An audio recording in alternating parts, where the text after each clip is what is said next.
I'm so glad to see more and more people walking away from it, because there's just literally nothing that it does right for you. But it really does feel like we've just all had the wool over our eyes for so long about this. And all of it, my body was in constant fight or flight mode.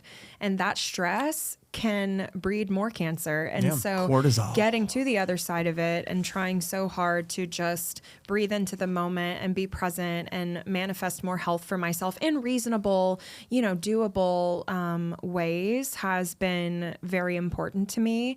Being able to work through the feelings that I have had getting through it and be honest about them is also very healthy, because you're right. I don't want to hold on to that stress and that fight or flight. I want to just be in the moment with this life for whatever amount of time I have left, but also in a way that I'm doing everything I can. Like if it comes back, I will not blame myself. And that's been the biggest thing with weight loss, with, I don't drink anymore either, with getting to this place where it's like, nah. If I get this thing again, it is not going to be something I blame myself for. It is just going to be by chance or because this was meant to be my path, because I can look back in my early 20s and even into my childhood a bit and see some of the unhealthy patterns that could have led to this cancer diagnosis. And alcohol's definitely up there. Alcohol's a huge one, especially for breast cancer. It's a huge one, a major one. But also people sleep on it too. It's such a one, right? Like it's such a one of those things because it's legal but cigarettes are legal too, and people don't sleep on that. Right. So it's weird that alcohol gets that pass, like cognitively with people, that dissonance. Yeah, it's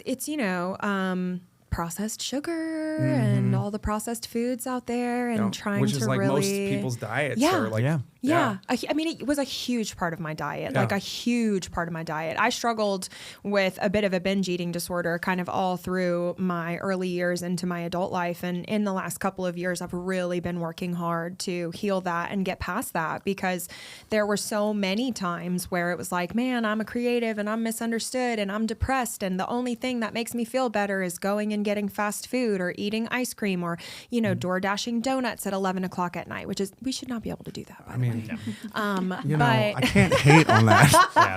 I have to at this point. I'm like, no, girl.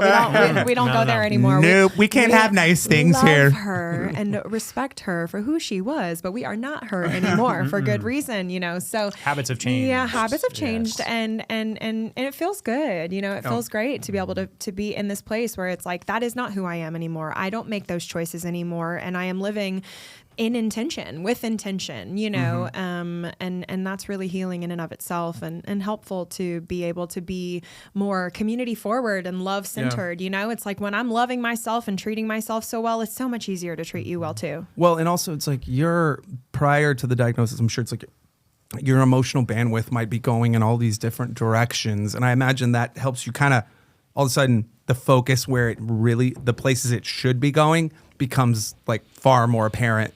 And you're like, okay, like now I know your priorities are laid out a little bit. Because you only have so many fucks, dude. You know what I'm saying? You gotta allocate those fucks. You can't misallocate your fucks. You gotta be ready for a fuck audit. Yeah.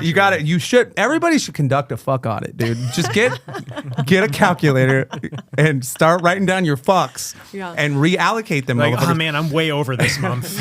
No, but it's like that. It is so like it's again, it's like the same thing with your phone and where that energy goes, and it's like the allocation of that energy is important, and it's like where you put it will be what becomes you, and like it's like I'm sure like too that process is difficult to like go through and change, and like for me like it's interesting because as hard as stopping drinking was in many ways, there was also at the time I stopped, there was such there was no question I was done. Like I felt it in every core part of my being that I was like, fuck this shit. Yeah, for sure. Fuck you. You don't get another thing from me. Like that was the thought. Doesn't it feel like we've kind of been punked?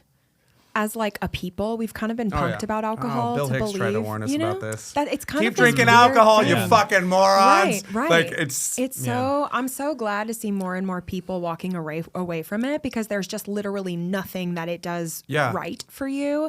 But it really does feel like we've just all had the wool over our eyes for so long about this, because I'm glad you said that, because I feel like I can't have this conversation very often because people feel attacked. Right. They have their shit. Because they're not ready. Yes. Yeah. But and it's like, it's not an attack. It's not. It's like a loving it's reality suggestion. check, maybe. And it is a reality check, you know? And maybe you need it. Yeah. And I think it's really empowering to be able to step on the other side of it. You know, I was nervous when I quit drinking almost 2 years ago. I was nervous about how it would feel to go out for gigs and how it would feel to go out to other people's shows and just like, can I still make friends? Can I find somebody to date? Can I enjoy myself? Exactly. Yeah. What is it going to be like, you know? And honestly, now I've gotten to a point where like, I feel like such a badass walking into a bar and ordering a fucking $5 Rambler, which give me a break, but still, you know, it's like, no, this is me. This is what I know that I need. Yeah. This is how I honor myself. Y'all are poisoning yourselves. Have fun. We're just enjoy in your this drug fun. den here we're in here. And if you ever want support, like it's here. You know, it's here. You have a sober friend that you can go out with and still have a great time. Yeah. It's very much ingrained in society. And there's a lot of other drugs, people. Dude, go no.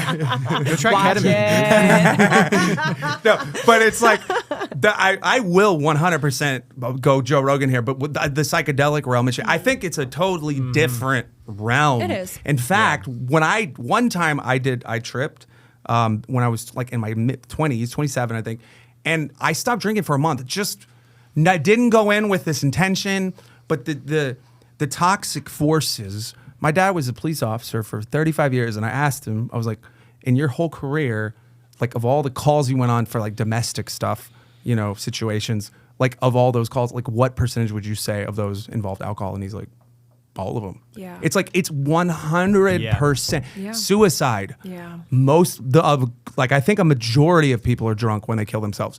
It's like and for me, I don't know, like my ideations were. Oh yeah. It kills your self-esteem. The reason I don't own a gun, right, is because I was afraid of who I was going to use it on. That was a thing for me. I'm like, girl, you have struggled with depression your whole life. Why does it make sense at all to bring a depressant into your body? Why? You already have a knack for the blues. Like melancholy the scales has been my are friend already forever. like this. Well, Yes. What are you doing? Don't do that. The process of the substance is. Carlin said this. It's all at the beginning. It's mostly all fun, very little like bad experience, and then over time it starts to shift, and all of a sudden it starts to be me half and half, and then all of a sudden now it's like very little good stuff and mostly bad. And you reach that point if you do reach it with something, you're like, that's where you're like beating your head against the wall because it's like you think you can get it back to the place where it was in the beginning. You can't. You know, it doesn't work like that. There's no going back. No. When we were kids, I feel like we learned so much about quicksand, right? And I like was a kid thinking that like quicksand was going to be something. This is Mulaney. But I feel like alcohol is the quicksand. Yes. And most substances can become the quicksand for people, but it really is that great thing. Analogy. You know, I just had that imagery where it's like, man, when I was going through that, even though I have not ever felt like I had an addiction toward alcohol or any drugs of any sort. Food was always more my addiction than anything. Being in that place where if I was going to go out and enjoy myself or feel less anxious or feel confident enough to walk up to somebody and say hello, that I needed to have a drink in my hand to be included, that's quicksand. That was what I was doing. I was putting myself into a pit of quicksand that I inevitably could not get out of, you know, but thank God I did, because now to be on this side of it, it really does feel so cool and so empowering. It's a different, like, it's people, the alcohol's a liar. It's like it convinces people that they can't enjoy their life without it. And but then it becomes a catch-all for literally anything and everything. You're celebrating, you're drinking. If you're depressed, you're drinking. If you know, every scenario, situation, Austin, Texas, there's a different reason to drink every night. And it's like, and then you live in that culture, in that world, it's like it absorbs into you and you don't even think about what it is. And it's like, to people, it's like they don't understand. It's like the biggest carcinogen. I mean, it's like it really is so destructive on so many. Every relationship I've ever been in, the thing that tore it apart was alcohol. Yeah. If I'm honest, and I think if anybody that's been in a relationship for any period of time is honest that it didn't go well, if you look at it, how I bet most of them, I would say a good majority of them didn't help. Yeah, it's like so, and people don't. It's weird because alcohol creates problems for people that they then use alcohol Oh, yeah. And then they start to believe the alcohol brings bad things, and they think they're bad. So then they drink because they think they tell themselves they deserve bad things, and so I should drink. Man. And it's like That's this cycle. twisty and weird.